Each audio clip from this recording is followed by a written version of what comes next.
மதுரையில் இயேசு வாழ்கிறார் ஊழியங்கள் நடத்தும் எழுப்புதல் உபவாச ஜெபக்கூட்டம். நாள் மார்ச் 15. நேரம் காலை 9:30 மணி முதல் மதியம் 2:30 மணி வரை. தேவ செய்தி மற்றும் ஜெபம் சகோதரர் டி. ஸ்டீபன், சகோதரர் எல். வின்சென்ட்ராஜ். என்னையே நம்பி இருக்கிற உனக்கு இனி சமாதானம் அல்ல, பூரண சமாதானம். எந்த காரியத்தினால உன் சமாதானம் பறிக்கப்பட்டதோ, எந்த காரியத்தினால உன் நிம்மதி தொலைக்கப்பட்டதோ, அந்த காரியத்தில் இன்னைக்கு அற்புதம் நடக்கும். ஒவ்வொரு மனிதனும் என் நாமத்தை வைத்து ஓடுகிற பிரயாசங்கள், அலைச்சல்கள், உழைப்புகள், உபவாசங்கள், ஜெபங்களை நான் அறிந்திருக்கிறேன். மனிதர் பார்க்க கட்டுகிறார்களா, கர்த்தர் பார்க்க கட்டிக் கொண்டிருக்கிறார்களா? அதைத்தான் நான் இப்பொழுது பார்க்கிறேன். பாடல் ஆராதனை மற்றும் ஜெபம் சகோதரி கலா வின்சென்ட்ராஜ். இடம் இயேசு அழைக்கிறார் Jebagopuram, bypass road, Palanganatham, PRC depot அருகில், மதுரை. தெய்வ பிள்ளைகளே, இந்த உபவாச ஜெபத்தில் கலந்து கொண்டு தேசத்திற்காகவும் பட்டணத்தின் எழுப்புதலுக்காகவும் இணைந்து ஜெபிக்க உங்கள் யாவரையும் அன்போடு அழைக்கிறோம். மேலும் விவரங்களுக்கு 9442800449 9442800447.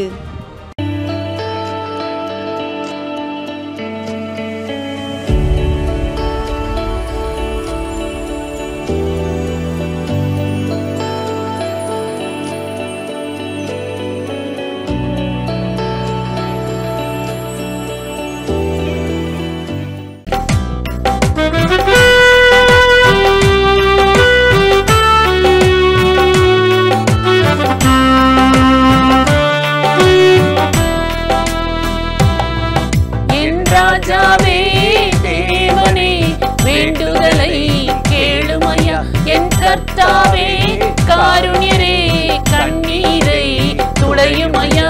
என் ராஜாவே தேவனே வேண்டுதலை கேளுமையா, என் கர்த்தாவே காருண்யரே கண்ணீரை துடையுமையா.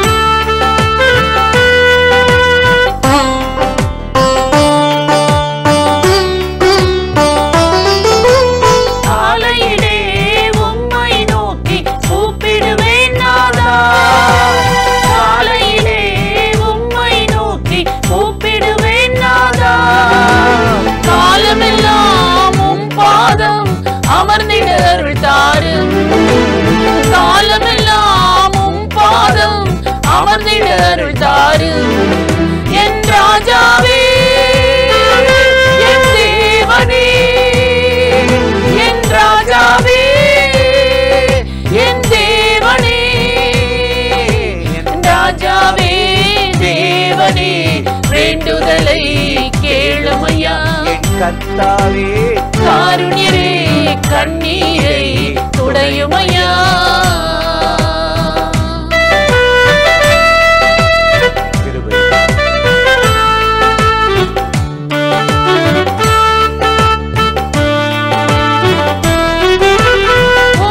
மிகுந்த கிருபைகளால் ஆலயம் வருகின்றேன், உமது மிகுந்த கிருபைகளால் ஆலயம் வருகின்றேன். பயபக்தியோடு பரிசுத்தரே உம்மை பணிந்து வணங்கிடுவேன், பயபக்தியோடு பரிசுத்தரே உம்மை பணிந்து வணங்கிடுவேன்.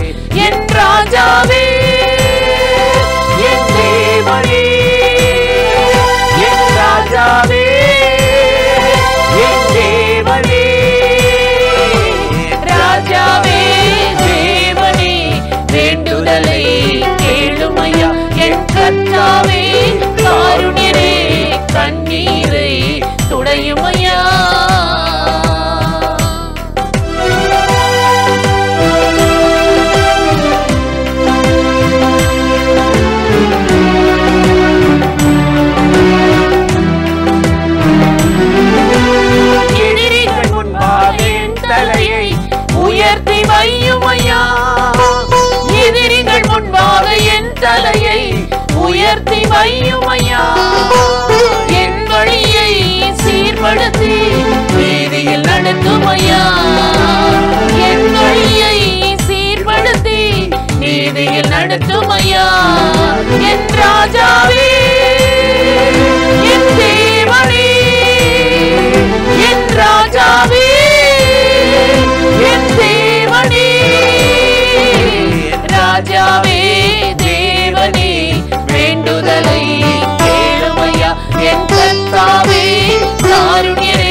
செய்யுமையா.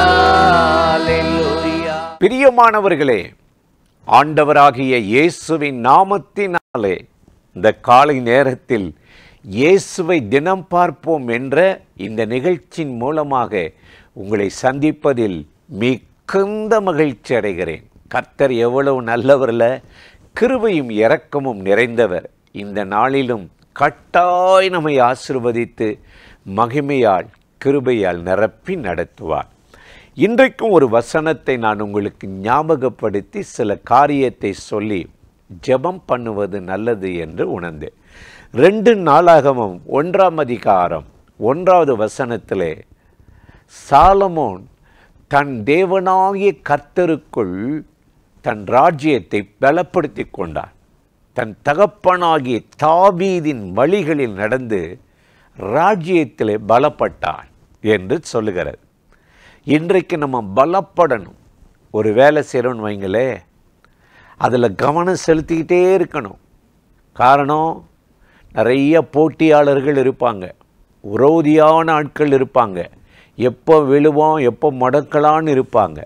இப்படிப்பட்டவர்கள் மத்தியில் ஞானம் இல்லாமல் போனால் நம்ம பலவீனம் அடைஞ்சிருவோம். அதை எதிர்த்து நிற்கணும். அதுக்கு என்ன செய்யணும்? நம்மளை பலப்படுத்தி கொள்ளணும். நம்மளை நல்ல ஸ்ட்ராங்காக பலப்படுத்தி கொள்ளணும் அப்படின்ட்டு கர்த்தருடைய வேதம் அருமையாய் சொல்லுகிறது. எனக்கு என்ன, எத்தனை பேர் வரட்டும் அப்படின்னு சொல்லி நீங்கள் இருக்கிறதே போதும் என்று சொல்லி எந்த ஒரு முன்னேற்றத்துக்கும் வழி எடுக்காமல் அப்படியே வர்ற வருமானம் போதும் அப்படின்னு இருந்தீங்கன்னா நாளைக்கு நிலைமை எப்படி இருக்குன்னு தெரியாது இல்லையா? அதனால் அப்பப்போ உங்களை பலப்படுத்தி கொள்ளணும். உங்கள் குடும்பத்தில் சமாதானத்தை பலப்படுத்தணும், விசுவாசத்தை பலப்படுத்தணும், ஜெபத்தை பலப்படுத்தணும், ஊழியங்களில் பலம் அடையணும், நம்ம தொழிலில் நம்முடைய வருமானத்தில் பலம் அடையணும். சும்மா போய் மற்றவங்களே சார்ந்து இவங்க செய்வாங்க அவங்க செய்வாங்கலாம் இருக்க முடியாது. அதனால தான் அதே சாலமோன் சொல்லுகிறார் நீதிமொழிகள் 24:5 ஞானமுள்ளவன் பலமுள்ளவன், வல்லமை உள்ளவன் தன் வல்லமையை அதிகரிக்க பண்ணுவான். புத்தியுள்ளவன் ஞானமுள்ளவன் தன்னுடைய வல்லமை என்ன செய்வான்? ஸ்ட்ராங்காக்கிடுவானா, அதிகரிக்க பண்ணுவானா, விருத்தியடை செய்வானா. அதுதாங்க பலம் அடைவது, அதுதான் பலம் அடைவது. இன்றைக்கு நம்முடைய வாழ்க்கையில் ஒவ்வொரு காரியத்திலும் நம்ம பலவீனம் அடைஞ்சிடக்கூடாது. சிம்சோன் பாருங்களேன், என் மேலே அபிஷேகம் இருக்குது, கர்த்தர் என்னோடு இருக்கிறான்னு சொல்லி ஒரு நிர்விசாரமாக கேர்லெஸ்ஸாக இருந்தான். தெளிலாள் வந்து எத்தனையோ முறை வளவெறிச்சும் அவனுக்கு தெரியும் இது ஒரு கன்னி, இந்த இந்த இந்த உறவு கூடாதுன்னு ஆண்டவர் எச்சரித்தும் விலகலை, நிர்விசாரமாக இருந்தான். வழக்கம் போல் கர்த்தர் தன்னோடு இருக்கிறான், எந்திரிச்சு பார்த்தா மாட்டிக்கிட்டான். தன்னை பலப்படுத்திக்கல, அடிக்கடி உபவாசம் எடுக்கலை, ஜெபிக்கலை. இப்போ தான் எல்லாம் நல்லா ஓடிட்டு இருக்குல்ல, குடும்பத்தில் பிரச்சனையே இல்லை, கேட்குறத வாங்கி கொடுக்குறாரு, எல்லாம் நல்லா நடக்குது. இதுக்கு ஏன் நம்ம போய் இன்னும் போராடி மல்லு கட்டி உபவாசித்து ஜெபிக்கணும் அப்படின்ற ஒரு நிர்விசாரம் சிம்சோனுக்கு இருந்தது.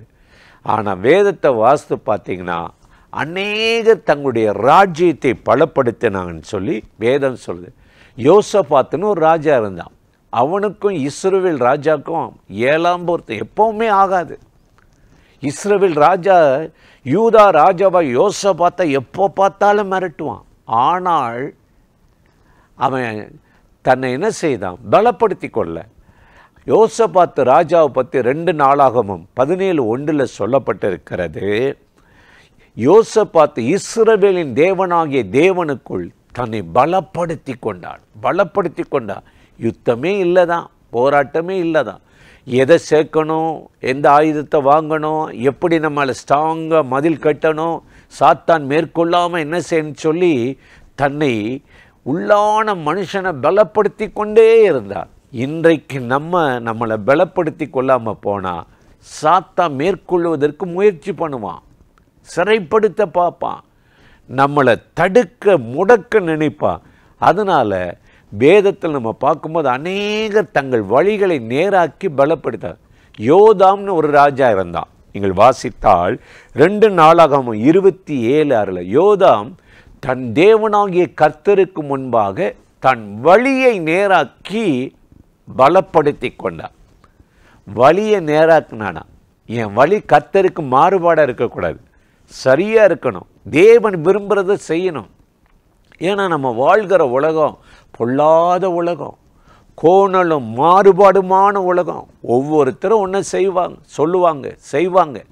எல்லாத்தையும் பார்க்கும்போது இதுவும் நல்லா தான் இருக்கும் அப்படின்னு நினச்சி கர்த்தரை விட்டு விலகிடக்கூடாது. ஆகவே எனக்கு அருமையானவர்களே, இந்த காலை நேரத்தில் இந்த வார்த்தையை கேட்கிற நீங்கள், யோதாம் தன்னுடைய வழிகளை தேவனுக்கு முன்பாக பலப்படுத்தி கொண்டது போல, சரி செய்து பலப்படுத்தி கொண்டது போல, நீங்கள் உங்களை பலப்படுத்தி கொள்ளணும், உங்களை சரி பண்ணி கொள்ளணும். அதனால தான் அப்போஸ்தலனாகிய பவுல் சொல்லுகிறார், கோணலும் மாறுபாடுமான சந்ததியில் உங்களை குற்றமற்றவர்களும் பரிசுத்தருமாக இருக்கும்படி தான் தேவன் தெரிந்து கொண்டார் என்று சொல்லுகிறார். இன்றைக்கு காலையில் இந்த வசனத்தை கேட்கிற எனக்கு அருமையான சகோதர சகோதரிகளே, சாத்தான் உங்களை ஒடுக்கவோ உங்கள் ஒருமனத்தை கெடுக்கவோ முடக்கவோ விடாதபடி எபேசர் 6:10 அப்போஸ்தலனாகிய பவுல் சொல்லுவது போல, கர்த்தரிலும் அவருடைய சத்துவத்தில் உங்களை பலப்படுத்தி கொள்ளுங்கள், உங்களை ஸ்ட்ராங் படுத்தி கொள்ளுங்கள், விரிவடைங்கள், எஸ்டாப்ளிஷ் பண்ணிக்கொள்ளுங்கள் என்ற வார்த்தையின்படி இன்றைக்கு ஆண்டவராகிய தேவன் நீங்கள் பலப்படுத்தி கொள்ள உங்களுக்கு கிருபை செய்வார். அப்போஸ்தலனாகிய பவுல் சொல்கிறார்ல பிலிப்பியர் 4:13, என்னை பலப்படுத்துகிற கிறிஸ்துவினாலே. அவருடைய வேலையே உங்களை பலவீனம் அடைய விடமாட்டார், ஒடுங்கி போக விடமாட்டார். பலப்படுத்துகிற கிறிஸ்துவினாலே எதையும் செய்ய பலனுண்டு என்ற வார்த்தையின்படி இந்த நாளில் ஆண்டவர் உங்களை பலப்படுத்தி சீர்படுத்தி நீங்கள் எதையும் செய்ய திராணி உள்ளவர்களாக மாற்றி இந்த நாளில் ஆசீர்வதித்து நடத்தப் போகிறார்.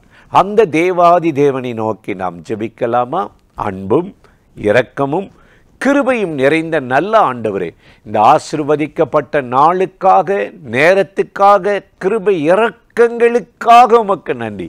இப்பொழுது யாரெல்லாம் இந்த நிகழ்ச்சியில் இணைந்து உம்மை நோக்கி கூப்பிடுகிறார்களோ, ஜெபிக்கிறார்களோ, அத்தனை பேர் மேலும் கர்த்தருடைய மகிமை, வல்லமை, கிருபை இறங்கி நடத்தட்டும். இந்த நிகழ்ச்சியில் இணைந்திருக்கிற அத்தனை பேரையும் ஆசீர்வதித்து இன்றைக்கு பலப்படுத்தி நடத்தும்.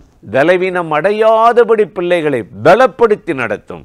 காரியங்கள் கைகூடி வரட்டும். இயேசுவின் நாமத்தில் வேண்டுகிறோம் நல்ல பிதாவே. ஆமேன், ஆமேன்.